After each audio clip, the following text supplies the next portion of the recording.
Such good beliefs.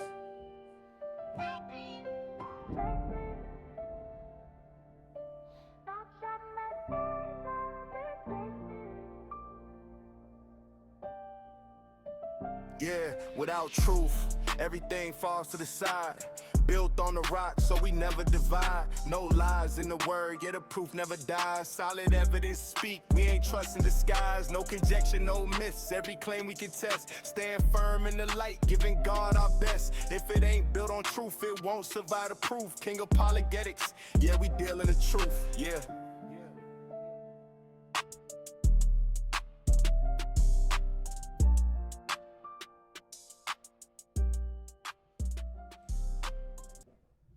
All right, so we are back with number two. This is where we are back with number two, and we are about to be entertained.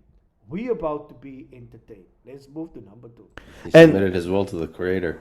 great, and the followers of Jesus, which is the disciples of Jesus, they are all Muslim, right? Correct. Okay, so Ibn Abbas, please take note that the disciples of Jesus is all Muslim, and he has agreed to this, that the disciple of Jesus is all Muslim. Key point here to take note.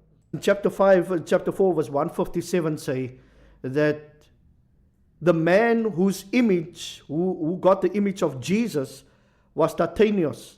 And Tatanios, according to Ibn Kathir, is a disciple of Jesus. Correct? Is that what Ibn Kathir says? Yep. Chapter 4, verse 157, Ibn Kathir talks about it. Okay. So my question it would be, what source is Ibn Kathir? Is he using hadith to make this claim, or is he making this claim from? He's Here it comes. Here it comes. The question is, what sources is Ibn Kathir using to make this hadith? That's a very important question. That's a very important question. Let's continue. He's doing the continuation on Ibn Abbas, what Ibn Abbas is saying. So now please note who Ibn Abbas is. Ibn Abbas is the scholar of the Ummah.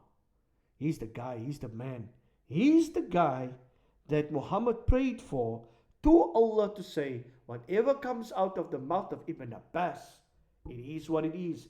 Ibn Kathir, however, comes later in the life of in the apologetics field or in the scholastics field, and coming to explain, but the main source here is none other than Ibn Abbas. The chain of narration is already strong. No, I'm not disputing that Ibn Kathir said that. I'm just saying, where is he getting this from? Ibn Abbas. Yeah, where is Ibn Abbas getting this from? Did you catch it? The question is, where did Ibn Abbas get this from? Do you even ask a question like that in Islam? Where did Ibn Abbas get this from? Where did Ibn Kathir get it from? Where did Ibn Abbas get it from? Let's continue. It's from a hadith that the Prophet said that this person was X, Y, and Z. Yeah, but did you catch it? Did you catch it? Did you catch what he was saying?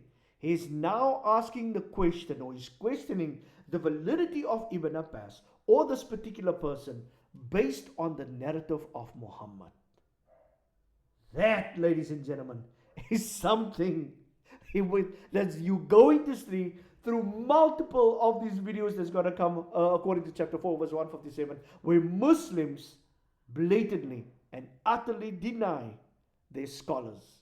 But if you know chapter 3 verse 18 of the Quran, you are going to find out something. I might just read it for you. Let's see. But what? To attribute this to individual, right? You're gonna need some proof, right? So if he's saying it's this guy, just a little more evidence, right? This is interesting because why you and I see this as a trend. You're the second Muslim that say that Muhammad has to give a tafsir on the particular verse. Where can I find the tafsir of Muhammad on the verses? No. Muhammad doesn't have to give a tafsir. Boom! There it is.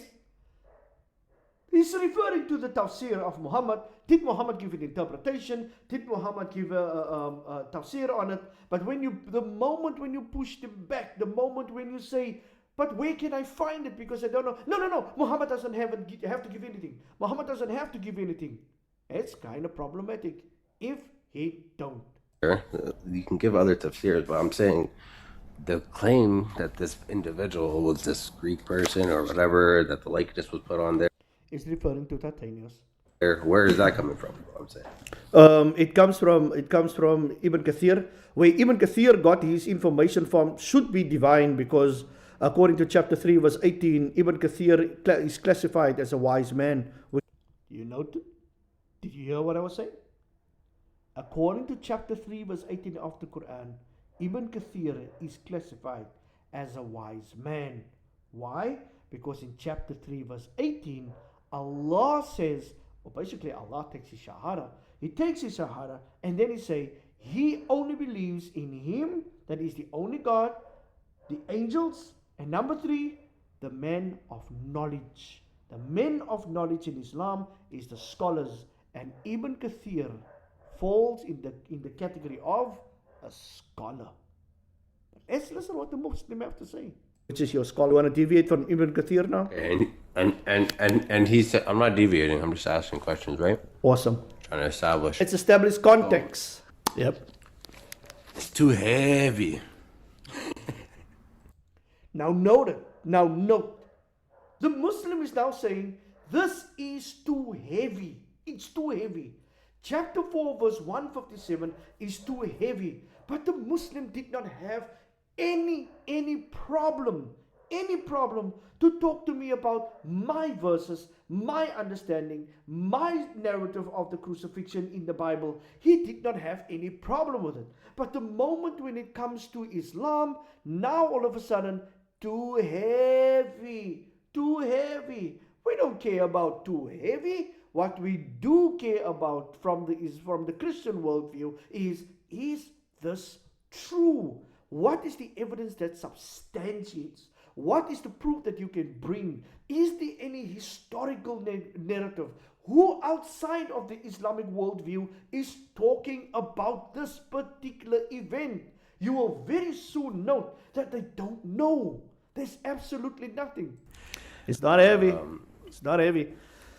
All right. So you believe that Jesus is a Muslim and his disciples was Muslims, right? Does Muhammad not come in? Does Muhammad not say that you should not cause harm to any Muslim? Ibn Kathir say that they were sitting in the house that night, right? They were sitting in the house that night, and those that came to the disciples and Jesus, okay. And the persecutor, which is now the Jews and the Romans, is coming to get Jesus in order to crucify him. But then Jesus, very important point, the persecutors is coming to come and get Jesus while Jesus is sitting in the house with his disciples. These Muslims were hiding in a house. Watch this. Jesus got up and say, who will be unalived in my place? The young man, Titanius, got up and said, I will be unalived in your place. Jesus said, no. Then Jesus said the second time, the same young man said, yes. And Jesus said, no. Then the third time, Jesus added these particular words, if you're going to be unalived in my place, you will be my companion in Jannah. Watch for number 3. I'm going to quote you number 3. And in number 3, you're going to see some things happening. Something's transpiring within the text and developing in the text. That Islam, I guess they're in trouble.